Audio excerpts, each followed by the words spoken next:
Revisit books podcast में आपका स्वागत है, जहां हम किताबों को छोटे छोटे ज्ञान में बदलते हैं जिनका आप हर दिन इस्तेमाल कर सकते हैं। आज हम एक बहुत ही दिलचस्प। और सच कहूं तो थोड़ी अलग तरह की किताब पर चर्चा करने वाले हैं। बिल्कुल। आज की हमारी चर्चा कैस हॉलमन की लिखी किताब प्लेफुल पर है। कैस हॉलमन, जो कि एक बहुत ही मशहूर डिजाइनर है। हाँ, और वो खास तौर पर बच्चों के लिए खेल के उपकरण बनाती हैं, जैसे रिगा मैजिक। सही कहा। रिगा मैजिक ऐसे ओपन एंडेड खेल के उपकरण हैं जिनमें कोई नियम नहीं होते। मतलब कोई सही या गलत तरीका नहीं होता, बस संभावनाएं होती हैं। वो Rhode Island school of design में प्रोफेसर भी रह चुकी हैं। लेकिन यहाँ जो बात सबसे आकर्षक है वो ये है कि ये चर्चा सिर्फ बच्चों के खेल के बारे में नहीं है। बिल्कुल नहीं। इसका मुख्य मिशन ये खोजना है कि कैसे बड़े होने के साथ इंसान खेलना भूल जाता है या अपनी उस खेलने की भावना को जिम्मेदारियों के बोझ तले दबा देता है। तो आज हम यही समझेंगे कि वयस्कों को खेल की इतनी सख्त जरूरत क्यों है और हम वापस खेलना कैसे सीख सकते हैं। ये एक महत्वपूर्ण सवाल खड़ा करता है, क्योंकि अगर हम इसे व्यापक संदर्भ से जोड़ें तो ये किताब हर उस इंसान के लिए है जो उत्पादकता यानी प्रोडक्टिविटी के बोझ तले दबा हुआ महसूस करता है। एकदम सही। हम एक ऐसे समाज में रहते हैं जहाँ हर चीज का एक ठोस नतीजा होना जरूरी माना जाता है। और अगर कोई नतीजा नहीं है तो वो काम समय की बर्बादी है। बिल्कुल। ये चर्चा उन लोगों के लिए है जो अपनी रचनात्मकता खो चुके हैं, जो हर काम को बस एक टास्क की तरह देखते हैं, और जो अपनी जिंदगी में बचपन जैसी वो आजाद और बिना डर वाली जिज्ञासा वापस लाना चाहते हैं। मुझे लगता है हम सभी किसी न किसी स्तर पर इस बात से जुड़ सकते हैं। तो चलिए इसे समझते हैं।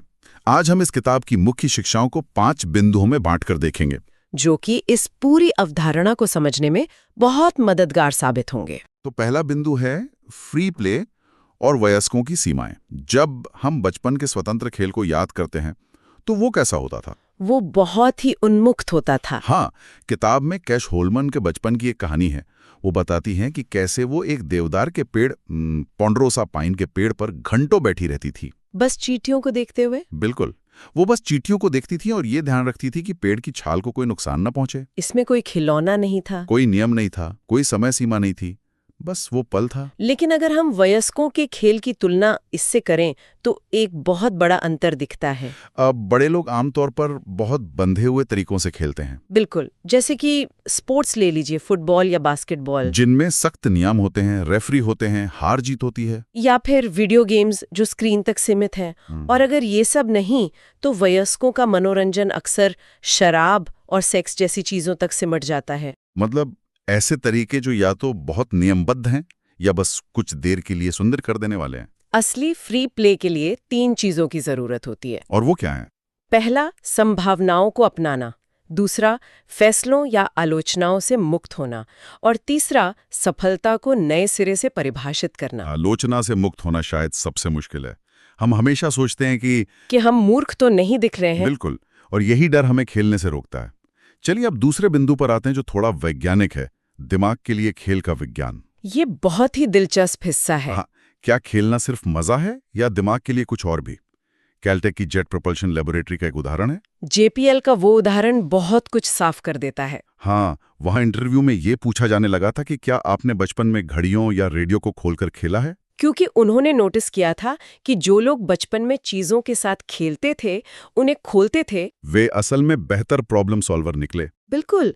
इसका एक वैज्ञानिक आधार है। 1960 के दशक में मैरियन डायमंड नाम की एक वैज्ञानिक ने चूहों पर एक प्रयोग किया था। खिलौने वाला प्रयोग। हाँ, उन्होंने चूहों के एक समूह को खिलौनों और साथियों के साथ रखा और दूसरे समूह को बिना खिलौनों के। और नतीजे क्या थे? जिन चूहों ने खेला उनका दिमाग न सिर्फ आकार में बड़ा हो गया था बल्कि अधिक जटिल भी हो गया था। ये तो हैरान करने वाला है। मतलब खेल भौतिक रूप से दिमाग को बदलता है। बिल्कुल बदलता है।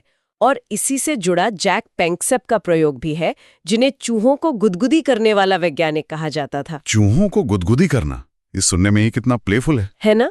उन्होंने पाया कि खेलना इंसान और जानवरों की 7 सबसे बुनियादी और आदिम भावनाओं में से एक है। जैसे डर या क्रोध बुनियादी भावनाएं हैं। एकदम सही। खोजना, क्रोध, डर, वासना, परवाह, घबराहट और खेल, ये सब हमारे विकासवाद का हिस्सा है। एक कंप्यूटर विज्ञान के प्रयोग का भी जिक्र आता है, जहां कुछ एल्गोरिदम को सिर्फ खाना खोजने का लक्ष्य दिया गया था। और कुछ को बक्सों के साथ खेलने और प्रयोग करने का समय दिया गया। हाँ, और लंबे समय में जो एल्गोरिदम खेल रहे थे उन्होंने पर्यावरण को इतने अच्छे से समझ लिया कि उन्हें ज्यादा खाना मिला। यह साबित करता है कि जिज्ञासा विकासवाद और हमारे जीवित रहने के लिए बहुत जरूरी है। तो फिर बड़े होने पर यह जिज्ञासा कहाँ चली जाती है, जो हमें हमारे तीसरे बिंदु पर लाता है, वयस्कता का प्रदर्शन और नियमों का ड्रैगन। यहाँ दार्शनिक फ्रेडरिक नीत्शे का एक बहुत ही शानदार रूपक है, आत्मा के 3 रूपों वाला। हाँ, उनके अनुसार आत्मा पहले एक ऊंट बनती है जो शिक्षा और जिम्मेदारियों का भारी बोझ ढोता है।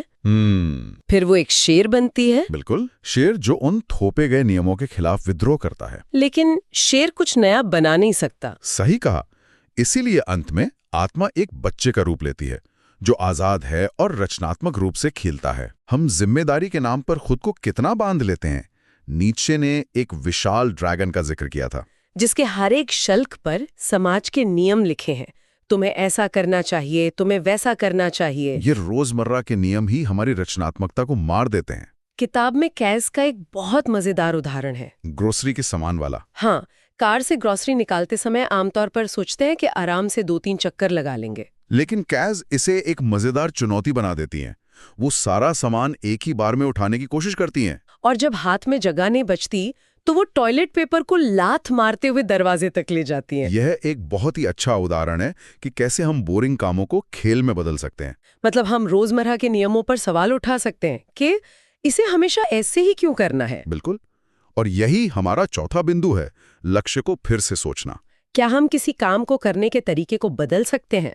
इसके लिए कार्य के अनुसार नामकरण की तकनीक बहुत काम आती है। जैसे अगर हम किसी बच्चे से कहें कि एक कार की कल्पना करो, तो वो एक पारंपरिक कार ही सोचेगा। लेकिन अगर हम कहें कि स्कूल जाने के तरीके की कल्पना करो, तो अनगिनत संभावनाएं खुल जाती हैं।